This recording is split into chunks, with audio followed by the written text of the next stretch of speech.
Ya, alhamdulillah, terima kasih banyak rekan-rekan media yang hadirnya di acara Rapimprov Kadin Riau tahun 2025. Alhamdulillah tersedia KPK Rapimprov Kadin Riau, dan memang ada beberapa agenda strategis yang sedang kita bicarakan, diskusikan. Yang pertama adalah bagaimana Kadin bisa menjadi mitra strategis bagi pemerintah lebih erat lagi dan lebih sinergis lagi.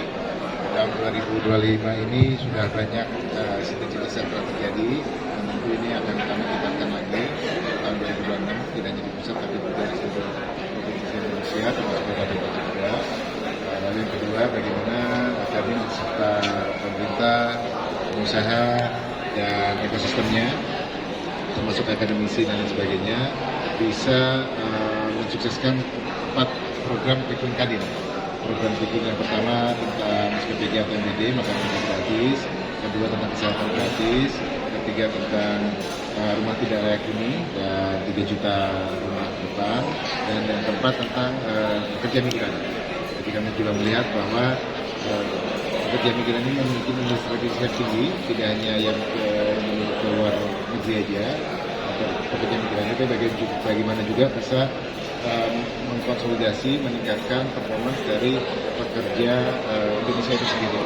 Maka di tanggal 30 November ini, tanggal 30 November, 1 dan 2 Desember, Kadin Indonesia akan menyelenggarakan Rapimnas Kadin yang bertemakan Kadin bergotong royong memperluas lapangan kerja untuk kemandirian dan kesejahteraan Indonesia. Jadi dengan semangat tersebut, insya Allah pekerja-pekerja Indonesia ke depannya semakin berkualitas dan juga bisa kita jaga, jangan sampai ada PHK lagi, atau kita jaga semaksimal mungkin bagaimana bisa menciptakan industri baru sehingga bisa menyerap tenaga kerja baru. Banyak inisiatif hilirisasi, baik yang sekarang sudah sering didengar melalui sumber daya alam, nikah dan sebagainya, tapi juga ada industri hilirisasi pertanian.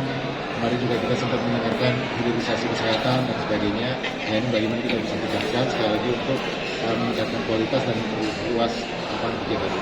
Mungkin kalau dari Kadin Indonesia terus berperan seperti itu, sekali lagi terima kasih banyak atas dukungan para senior dari Kadin dan pemerintah Provinsi Riau itu sendiri, juga lembaga-lembaga terkait, dan tentu perjuangan keras rekan-rekan Kadin Provinsi Riau, di mana turut menjaga ekonomi supaya baik, dan per BPS kemarin itu ada peningkatan dibandingkan tahun lalu. Jadi ya selamat terhadap Kadin Provinsi Riau, bagaimana kita bersama bisa kita tingkatkan pertumbuhan ekonomi di Provinsi Riau ini. Mungkin saya persilakan. Baik, Rapimprov adalah amanah Undang-Undang Nomor 1 dan Kepres 18 tahun 2022. Rapimprov merupakan evaluasi kinerja program Kadin hari ini dan bagaimana untuk menentukan program masa depan. Di Rapimprov juga ada beberapa MOU yang sudah kita lihat bersama. Di antaranya ada MOU dengan beberapa universitas yang nanti akan membawa kita menciptakan, melahirkan Kadin Institute. Insya Allah di awal tahun akan kita launching. Tujuannya bagaimana anak kita, adik-adik kita yang kuliah hari ini ke depan bisa langsung mengerti dan memahami bagaimana dunia kerja sesungguhnya. Alhamdulillah kemarin sudah kita sounding, daya minatnya cukup tinggi sampai ribuan, 1000 lebih, tapi kita mulai mungkin dari hal yang kecil. Mudah-mudahan dengan adanya Kadin Institute ini sangat berarti untuk Riau khususnya dan Indonesia pada umumnya. Kemudian ke depan juga kita akan membangun sinergi lebih erat dan konkret bersama Pemprov, bagaimana kita bergandengan tangan untuk menumbuh kembangkan ekonomi di provinsi ini sehingga akan lebih baik. Apa yang diharapkan oleh pemerintah pusat atau Bapak Presiden, pertumbuhan di akhir 8%, insya Allah tercapai, tentunya dengan kerja keras bersama. Sekiranya itu, terima kasih.